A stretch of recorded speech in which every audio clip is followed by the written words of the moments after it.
En manchette ce soir, une nouvelle ligne téléphonique pour les femmes autochtones victimes de violences. La ministre de la Condition féminine octroie une somme de 900 000 Ce que les femmes et les filles autochtones ont exprimé au cours des années passées, c'est que les femmes autochtones souffrent en silence. La Fonderie Horn envoie de respecter ses émissions de Métaux dans l'air et un match fort en émotion pour les Pirates de Ville-Marie. Ça me rend fier, ça m'émue. En même temps, c'est sûr, j'aurais aimé ne pas gagner ce prix-là aussi, d'un sens, mais je suis très fier de le gagner.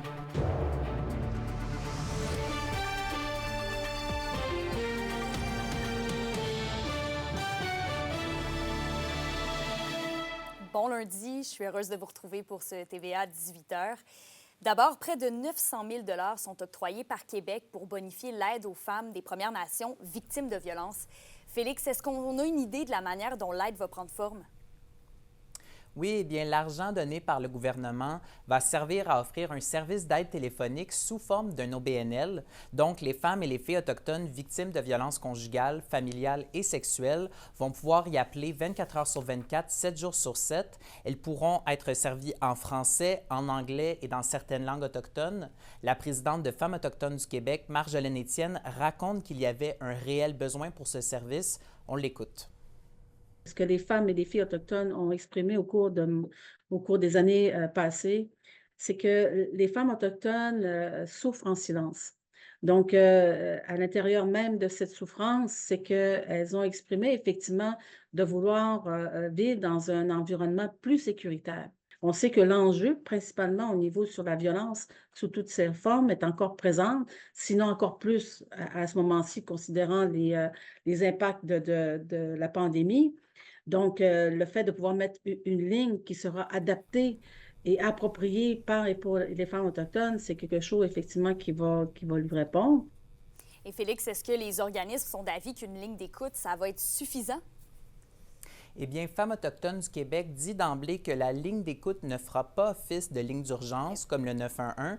Toutefois, l'organisme assure que l'OBNL créé en charge de la ligne d'écoute sera en étroite collaboration avec des partenaires. Donc, ce qu'on comprend, c'est que la ligne d'écoute aura pour effet de solidifier le tissu social pour venir en aide aux femmes, oui, issues des Premières Nations victimes de violences.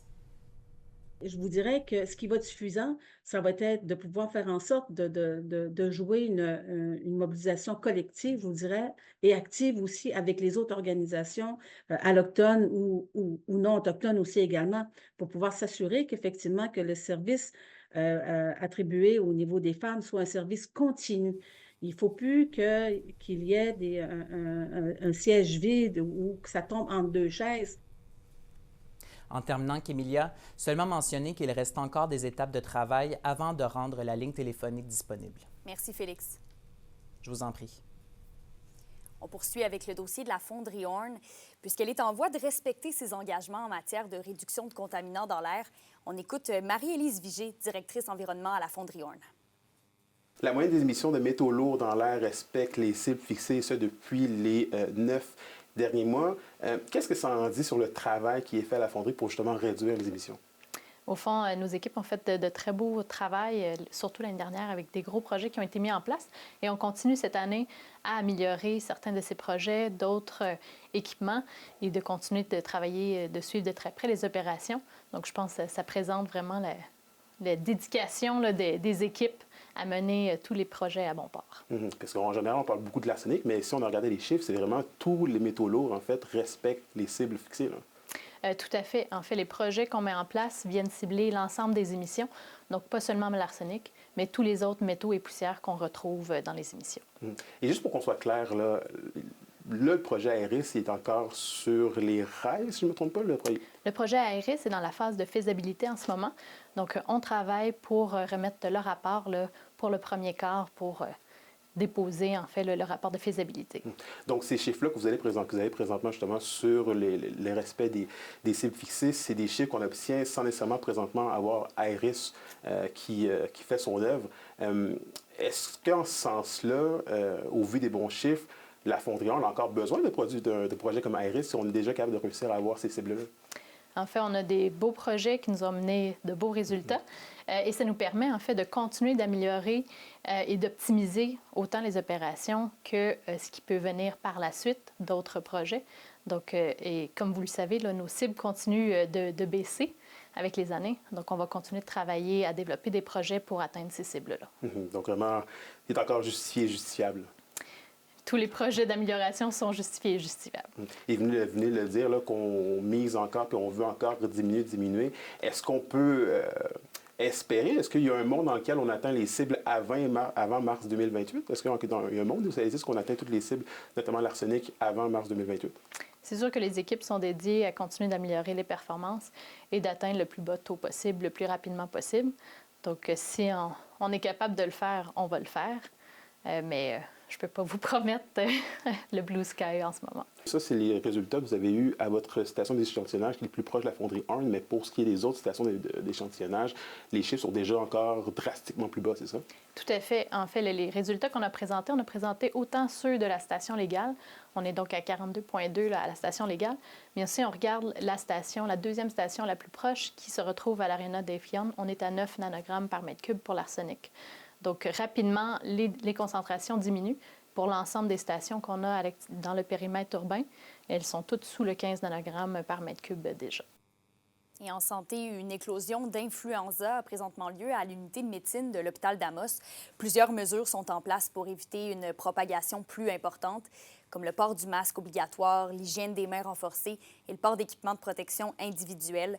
Le CISAD demande à toute personne présentant des symptômes du rhume ou encore de la grippe de reporter leur visite. Toujours en santé, le commissaire à la santé et au bien-être du Québec veut recruter de nouvelles personnes pour se joindre à son forum de consultation.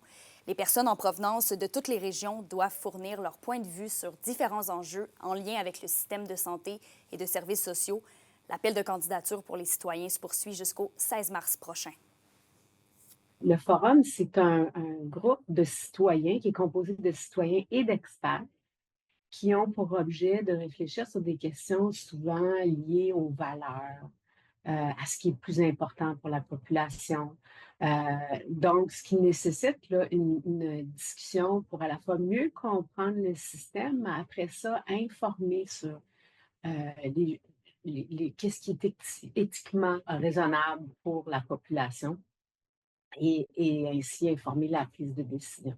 Il y a une firme indépendante qui va nous faire une proposition pour avoir une bonne représentation de l'ensemble de la population large, les différentes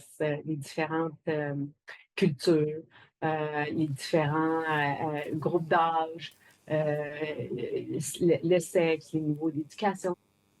Ensuite, les automates, l'équipe de robotique du cégep de l'Abitibi-Témiscamingue, sont maintenant champions au niveau provincial. Ce samedi, se sont démarqués au festival du défi Techno First Québec à Montréal. L'équipe s'est donc assurée une place pour le championnat mondial qui va se dérouler en avril prochain à Houston, au Texas. Les automates ont aussi reçu le prix Inspiration, qui récompense les équipes pour leurs performances et leurs attitudes positives.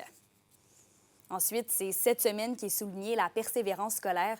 Le cégep de l'Abitibi-Témiscamingue rend donc hommage tant aux étudiants, enseignants qu'à tous les membres de la communauté qui jouent un rôle dans la motivation. Il y aura donc des activités et surprises aux 3 campus pour souligner le tout. L'indice boursier minier au TVA Nouvelle 18h est une présentation de GFM Groupe Financier. Dirigeants d'entreprises et particuliers, fiez-vous aux experts de GFM pour vos placements, assurances de personnes et assurances collectives. Car pour vous, ils vont au-delà de la finance.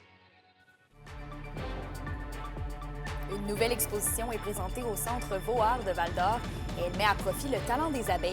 Pour découvrir le tout, restez avec nous, on en parle après la pause. De l'Abitibi-Témiscamingue et du nord du Québec vous présente la bonne nouvelle économique TVA. Optimisation accompagne les entreprises de la région dans leur efficacité opérationnelle et leurs projets de croissance. Dans les 2 dernières années, Optimisation a vécu une croissance impressionnante et a fait l'embauche de 5 spécialistes de l'Abitibi-Témiscamingue afin d'agrandir son offre de services qui inclut entre autres l'amélioration continue, le virage numérique, la gestion d'actifs, l'efficacité énergétique et les projets environnementaux. Les SADC, partenaires de l'économie de la région.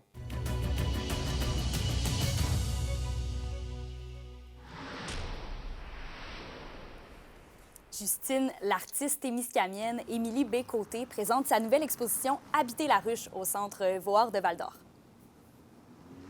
Oui, et l'exposition met en valeur le talent des abeilles de miel Habitémis dans une série de sculptures qui ont été créées en collaboration avec ces précieux insectes. Dans l'exposition, vous allez découvrir l'esthétique de la ruche et vraiment de toutes les alvéoles, tout le processus aussi de la création d'une ruche. C'est super intéressant et voici comment Émilie a démarré ce grand projet. C'est un projet qui a débuté l'été dernier. J'ai déposé des œuvres et des objets dans des ruches d'abeilles chez Miel Habitémis, qui est une entreprise familiale de Saint-Bruno-de-Guigues. Et tout ça avait pour objectif d'observer le comportement des abeilles, comment les abeilles allaient fabriquer des alvéoles de cire sur mes œuvres. Donc, j'ai mis plusieurs textures différentes, autant des ossements que du plâtre, que des roches, vraiment pour voir comment l'abeille allait habiter mes pièces. Vous pouvez visiter Habiter la ruche jusqu'au 30 mars prochain au Centre Vohard de Val-d'Or et l'entrée est complètement gratuite. Travailler avec des abeilles, c'est tout qu'un défi. Et voici d'où est venue l'idée pour Émilie de créer cette œuvre-là, cette exposition-là en collaboration avec les insectes. J'avais observé une ruche déconstruite dans la nature. En fait, probablement qu'un ours était passé par là. Et j'avais vu vraiment des alvéoles de cire sur l'intérieur de la boîte. Et j'étais vraiment tombée en amour avec l'esthétique, la beauté vraiment des petites alvéoles. Et donc, j'ai eu vraiment l'éclair créatif de vouloir faire une collaboration avec ces abeilles-là. Et donc, je suis vraiment partie à la découverte de l'univers de cet insecte-là. En fait, j'ai appris à lâcher prise beaucoup parce qu'on travaille avec du vivant, donc ça donne jamais vraiment ce qu'on pense que ça va donner. On n'a aucun contrôle sur le résultat. En fait, donc c'était vraiment de la recherche. Donc, j'y allais vraiment dans cette optique-là. Il y a des colonies qui ont eu des comportements complètement différents de d'autres. Et Justine, c'est un beau moment de l'année. Les festivals commencent à annoncer des parties de leur programmation. D'ailleurs, le premier artiste du Boréal Show de la Sarre a été dévoilé. Eh oui, c'est une bonne nouvelle. Le Boréal Show est de retour pour une deuxième édition du côté de la Sarre. Je vous rappelle que le Boréal Show est un spectacle bénéfice au profit de la Maison de soins palliatifs Le Passage de l'Aurore. Et cette année, en invité d'honneur, on va recevoir Maddie Bucking. Vous le connaissez probablement grâce à la chanson « Je reviendrai demain » qui joue beaucoup dans les radios. Eh bien, il va être là pour nous divertir. Et il y a aussi d'autres artistes qui vont être là au spectacle qui a lieu cette deuxième édition le 31 mai prochain. C'est un rendez-vous et on va suivre les annonces des prochains artistes dans les prochaines semaines. Là, on reste à l'affût. Oui, c'est certain. Merci, Justine. On se revoit dans quelques minutes pour les détails météo. Vos réponses à la question du jour TVA. Une présentation de la Clinique infirmière Nord-Ouest partout dans la région. Nous vous offrons des consultations rapides avec des infirmières et infirmières praticiennes spécialisées et un nouveau service de téléconsultation. Contactez-nous pour plus d'informations ou visitez notre site Web. Et à la question du jour, on vous demandait « Fréquentez-vous les salles d'exposition de la région? » Vous avez répondu non à 84 %.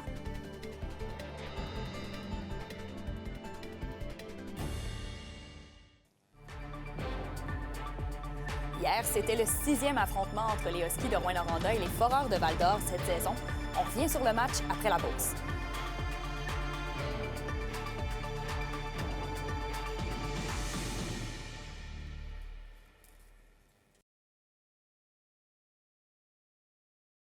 GM, votre concessionnaire de confiance à Rouyn-Noranda.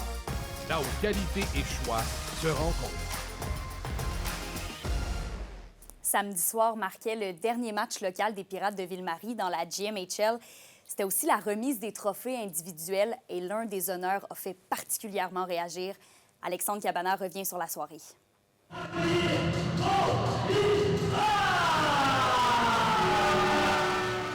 Soirée des honneurs à Ville-Marie. Un aréna rempli, tous réunis pour voir décerner pour la première fois le trophée Mathias Trottier. Un trophée en l'honneur de Mathias, ancien pirate, tragiquement décédé il y a 1 an d'un accident de motoneige.